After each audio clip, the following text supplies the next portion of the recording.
What's going on, everyone? Talen here, and welcome to another Marvel Future Fight video. Alright, in this video here, we're going to be taking a look at Sersi. So we got her leveled up and at tier 2. I can get her potential awakened, but I haven't done that quite yet because, kind of like Icarus, I'm a little underwhelmed with her performance, but she does seem to be better than Icarus. So, I mean, that is something. But yeah, let's go ahead and take a look at her.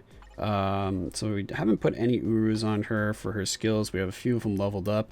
Her tier 2 passive is going to be a support passive for the Eternals. So all Eternal allies get a 30% attack increase, which is nice. First skill has paralysis that ignores immunity for 1 second. Second skill is just a generic skill. Third skill, we have damage immunity, and then we have accumulation, and this is actually the premium, like the super good accumulation. That's what, 225% or something, the same as Sharon Rogers. It is damage taken, so it seems like the damage taken accumulations are a lot stronger than, of course, the damage dealt ones because they're a little more difficult to attain in some situations. But we'll find there's a pretty big problem with her having damage accumulation when hit, which is going to be right here. Do you see what I see? We see a little bit of charm action going on here. So, you know, you can buff yourself up, get your accumulation, and then pop that charm. Oh yeah, watch that damage ramp up. I'm joking there because you're not going to be getting hit. The boss is going to be charmed. She doesn't have an awakening or tier 3, so it's not like you're going to be using her against Null or Mephisto where they cannot be charmed. So yeah, I'm a little confused on why they did that with damage taken, because it did give her invincibility here, which is good. So invincibility plus accumulation where you want to get hit, that's what you want to see, because invincibility will prevent you from getting guard broken, prevent you from a few different kinds of pierce damage that some of the boss attacks do, but not all of them. So it's really good for helping to actually keep you doing your attack instead of getting guard broken out of it. So that I like. The charm, I'm a little iffy on though. The fifth skill here, we've got some all defense down, which is nice. Stacks up to only minus 50%. So again, same as Icarus, this really hurts her damage to just have a minus 50%. So I'm assuming, just like him, she should be getting a uniform when the movie comes out, and that's probably going to make her a lot better than she is now. They just have kind of a base kit here. I really would like them to, you know, if they're planning on making the character, like, say, a lot stronger with, you know, their upgrade with either their uniform, or if they plan to do an awakening down the line or a tier 3 down the line, I still don't think they should release them so weak in their kind of base kit here without the uniform, because there's quite a few characters where, you know, they were released when we still were getting good characters at the time. So we were getting like a lot of strong characters, say, in a row. But then they get released really weak, and then the uniform makes them into one of those strong characters. I think even without the uniform, they should at least be at a decent power level. So anyway, here's her 4-star passive, which is actually a really nice passive. It's debuff removal, which I like, and it applies to all Eternal allies.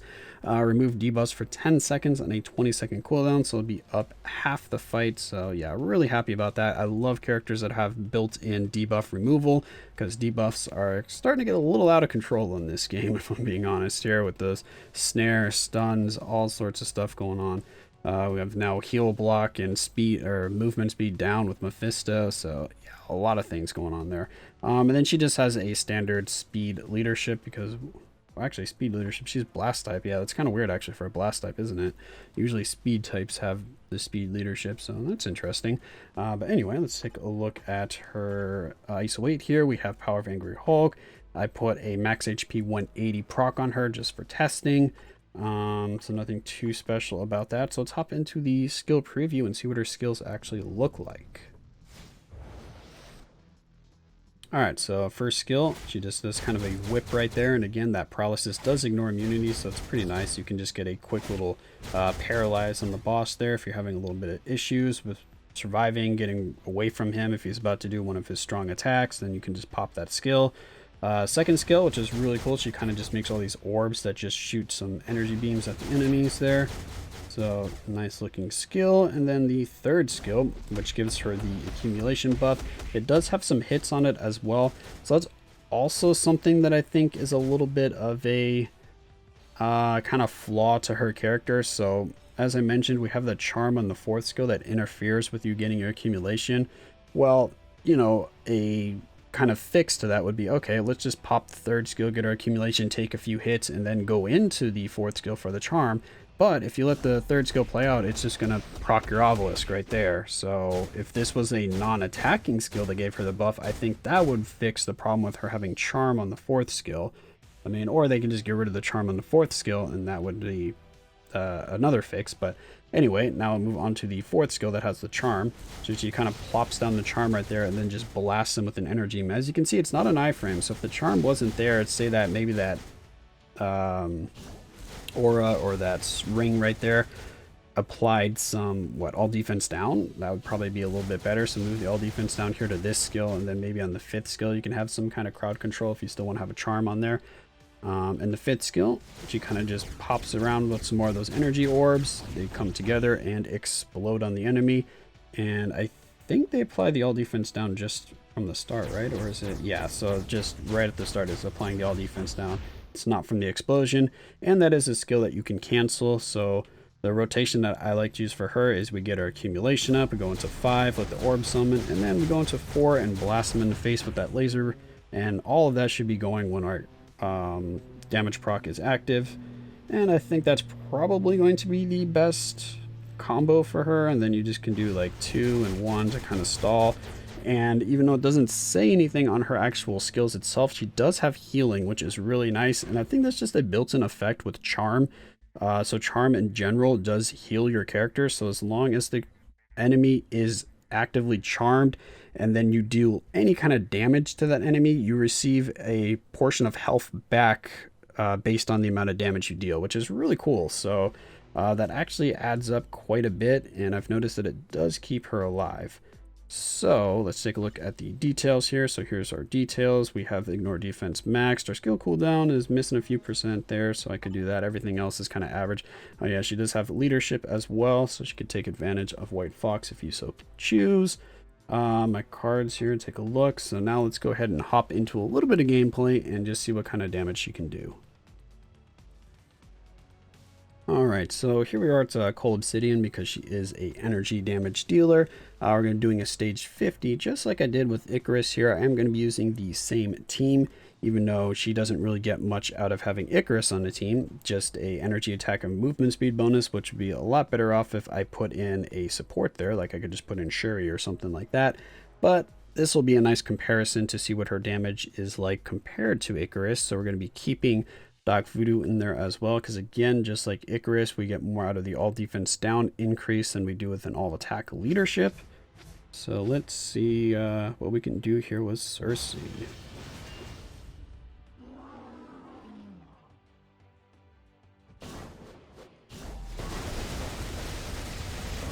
Okay, so right off the bat, you can see her damage is definitely better than Icarus and Burst, but since I have to stall a little bit for the damage there, you can see the healing. So as I'm hitting him while he's charmed, I'm healing up. You can do like a little bit. Oh, we missed our damage proc there. You can go a little, and he got his buff that increases his resistances. You can proc at the beginning with 5-4, and then you can alternate by having 3 in between. So if I do this, go 5 and 4 as my first attack, we get a proc there, and then I just do 3 right here. I can get some accumulation as I get hit when the charm wears off, and then I proc too early there. Then you can get a little bit of accumulation going on. But for some reason, even though she has like that massive accumulation, even when I build up the accumulation, it doesn't seem like her damage increases as much as I would expect. Because we know how much extra damage Sharon Rogers gets when she actually gets hit and her accumulation goes off. Same with what's it called, Phyla-Vell. You can see a huge, and actually Red She-Hulk, you see a huge difference in their damage when you actually get the accumulation. But with Sersi here, I'm not seeing a huge change in her damage when I actually get the accumulation going. But as you can see here, damage is pretty solid. It is definitely better than Icarus's. Not by much overall, just because you have to wait for her skills to come off of cooldown. Icarus, you're kind of just always attacking because you don't really have a good way to line up your proc on him. So with her, since you do proc pretty consistently, you kind of stall and wait for the 5-4 to come off a cooldown. Generally, it's mainly waiting for the 3 because the 3's on a 2-second longer cooldown than 5 and 4. So I'm waiting for 3 and then I just cancel that one and go into that. So it is sometimes better to do the second rotation I was telling you about, just proc prematurely on 5 and 4 and then just do 3 in between, so that when 5 and 4 coming off of cooldown, you're able to take some hits and accumulate some damage there. But anyway, that's just going to be a nice short look at Sersi here. So let me know what you think about her. So far, I actually like her. I like the skill animations. I do like characters that have charm for their survivability. Her damage, like I said, is decent. Hopefully it's going to get a bit of a buff once her movie comes out and she probably gets a uniform. But for now, I think I might keep her at level 60. I might try her out at level 70 though. Let me know if you want to see me try her out against like Galactus or something like that if I get her to level 70. Kind of curious about that. And also, if any of you have got her to level 70, let me know if you see a big damage bump or anything, because I've seen quite a few characters that when you take from 60 to 70, they see a substantial increase in damage that you normally wouldn't expect, and other characters don't get from their 60 to 70. So yeah, let me know what you think of Sersi in the comments below. But that's going to be it for this video. Hopefully you enjoyed, and of course I will catch you in the next one.